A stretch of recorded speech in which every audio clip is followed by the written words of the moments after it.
Hi, first grade. Welcome to your curriculum preview for the second 6 weeks. I want to take you through Eduphoria today and show you what's in here, kind of talk to you a little bit about what you're going to see.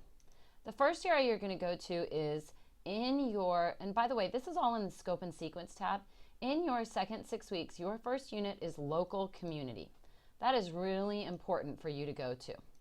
And what I've done for you in your unit documents, and I think this will make it really helpful. If you go to unit documents, you're going to see something down here called, you have your Unit 3 overview, which is terrific.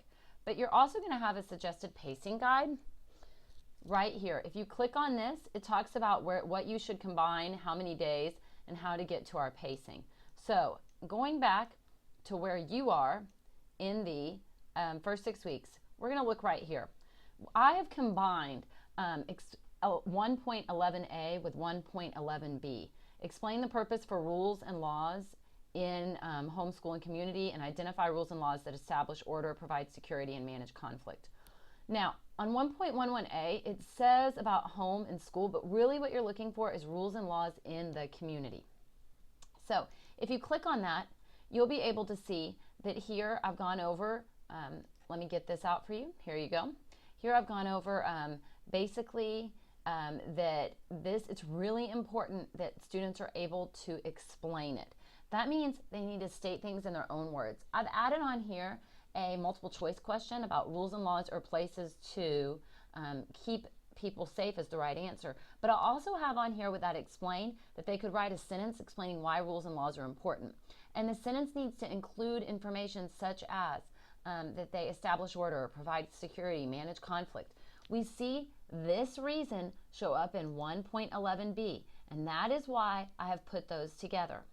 I also have on here, it says to identify the rules that establish order or provide. So I have here, which of the following is a rule of law that makes our community safe? And so that would be speed limits for cars.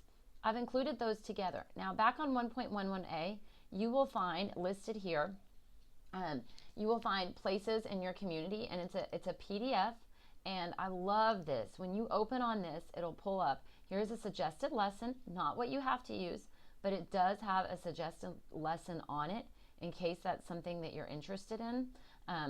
You can look at it. My goal is that if you look on that you do this in about 4 days and work on this.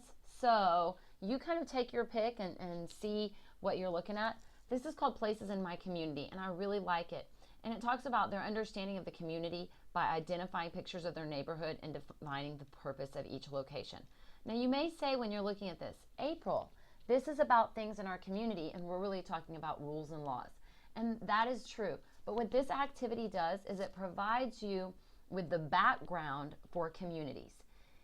In your social studies textbook, you first have to hit on what a community is before you can talk about the rules and laws in the community. So on this one, each table is given an envelope with assorted photographs and separate ID cards, and they match to the appropriate things, and they're talking about kind of what a community is. Once they understand what a community is, then you can hit on those TEKS. So I think you'll see that this will be useful for you and something that you'll be able to use. If you have another way of doing it, that's great, but we definitely want to give this to you as something so that you can use. So make sure when you're putting these together, make sure you know that Places in My Community is what you would use prior to talking about the rules and laws so that you establish what a community actually is. Now, the other thing that I have on here is I've also grouped together 1.12a and 1.12b. And on this one, on 1.12a, it talks about identify the responsibilities of authority figures in homeschool and community. Remember, we are working on community for this, so it's important that you have that. I also have several right here. I have a poetry about 5 brave firemen. I have another activity about members of the community that you can look at. And on 1.12b, I have the mayor, because this talks about important roles of public officials. So I have a mayor, I have a biography map on the mayor, a community leaders nesting lesson. If you decide to do the community leaders nesting lesson, you can do this throughout. I think you remember it was in your first 6 weeks as well, so that's something that you can add to. That'll be really helpful for you as you're looking through. And then at the very end, the last one that I have kind of on its own is about voting, and it's about explaining the practice of voting as a way to making choices and decisions. If I was you, this is an election year. This would be a great time for you to talk about, one, why voting is important as a citizen in our community. That would be a great tie-in. There are so many ways to do that, but I might start with something, for example, like a voting in the classroom. What's one thing we can agree on? Doing an activity like that. Now, when you move in to your second 6 weeks, and I'm just taking you through here, you'll have your standards right here. That talks about economics. That's a little bit differently, and I want to show you a little bit how I've grouped that. If you go back again to the unit overview, I have given you a suggested pacing guide. Now, because of this, I have grouped several of these together. So you can see on here that I have grouped together 1.7a, 1.7b, 1.9a, 1.9b, and 1.9c, and I've said that should take about 6 days. So if you go up to look at what that actually is, you can see it right here where I'm moving it around. You're going to describe the ways that families meet basic human needs, the similarities and differences in the ways they meet basic human needs, examples of people wanting more than they can have, and then you're going to explain why wanting more than they can have requires that people make choices, and then you're going to talk about the examples of choices families make when buying goods and services. So all that's together because it goes along with families and how they meet their basic needs. Then the other groups that I put together is 1.A, 1.8A, 1.8B, and 1.8C. This talks about goods and services in the community, and the page numbers that I've looked at in your resources go along with your textbook about kind of goods and services and community members and markets and how that works out. And then the final ones that I've grouped together are down here, and it's described the components of various jobs and how specialized jobs are important. So you'll want to look at that as you're looking through those things. As you go through here, you'll see that there are each TEK right here. We'll talk a little bit about those. Describe the ways that families meet basic human needs. I have up here a graphic organizer. And I think it'd be great to have students draw pictures to represent the words food, water, shelter, clothing. Those are important words that they need to know as you're talking about meeting basic needs. And who provides these needs for you?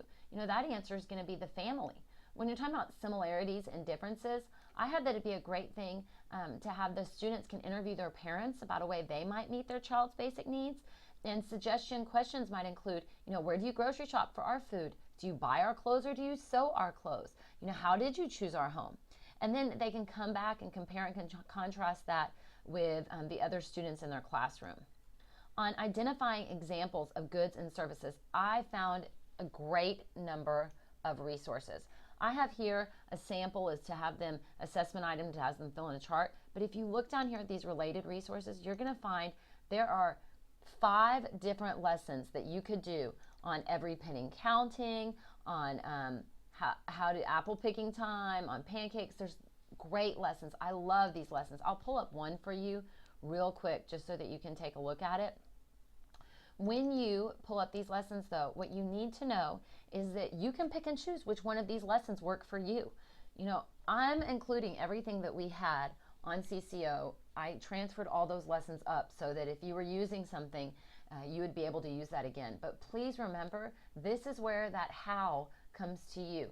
It says, hey, this is a place where I think this one is a great idea. This has 4 copies of this book are available in the VISD library system. So you read them a book. And I love this because all of these lesson plans are adopted from the Council for Economic Education, which is great. So on this one, they look at needs versus wants, choice, goods and services. And here, you talk about them, and you talk about, that $5 you got for your birthday? There's so many things you can spend it on, aren't there? A toy boat to sail on the pond, a doll to play on, and we talk about how everybody has to choose what you do. And so right here, you read them. There's an interactive activity. There's questions that go along with this. This is just a terrific lesson. So look at these, pick and choose which ones you're looking for. I have attached them to the multiple places where I thought you could put that in. So feel free to use those as you need to. It doesn't mean you have to if you have something else, but I just wanted to include those for you. I've included pictures in here. For example, on 1.8b, it says identify ways people exchange goods and services. And I wrote, why do you think this boy is washing the car? He's exchanging a service, obviously. Is he a good or is that a service? That's a service. Identify the role of a market So you want to talk about what a market is. It's a store. You want to have examples of people wanting more. And so I have in this picture needs and wants, and we have in this picture what is an example of a want that might be more than a person can have. And I even talked about how even though they may need a car, they don't need a sports car. Notice this beautiful red, bright, shiny sports car, and that might be a decision that someone has to make. When we have to explain why wanting more than they can have requires that people make choices, we talk about if you only have money for one of these, which one would you choose? Why would you choose that one? Families taking goods and services, we have on here, if a family only has $25, which one of these would be most important? So they have to talk about, is it a video game? Is it tickets to the movies or new shoes? Some examples of the ways that they would have to figure out what's most important when families are looking at these. We describe components of various jobs, and we talked about on this one, when you do your job well, what that means, and how specialized jobs contribute to the production of goods and services. And I have on here that specialized jobs means that they can focus on one important part of the job. It's important for them that they learn that specialized means one part, and that in the school there are different people who do different specialized parts of jobs. So that kind of is an overview of this unit.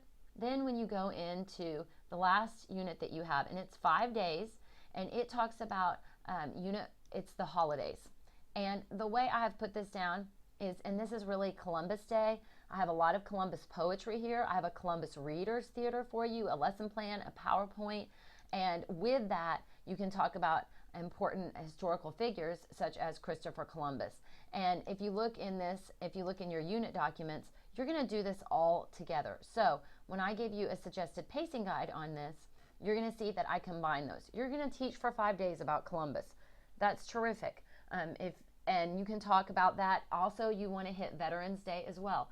So on this one, it says talk about historical figures. On Veterans Day, I would also think of some historical Veterans Day people that you can think of, people who've been in the military, Colin Powell. Think about those people, add them in. George Washington is a great person to talk about, and he's actually included in someone you're supposed to be talking about.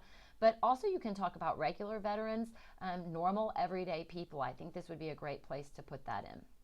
As always, I am here to help you. I hope these resources are helpful with you. I know you have a busy second 6 weeks.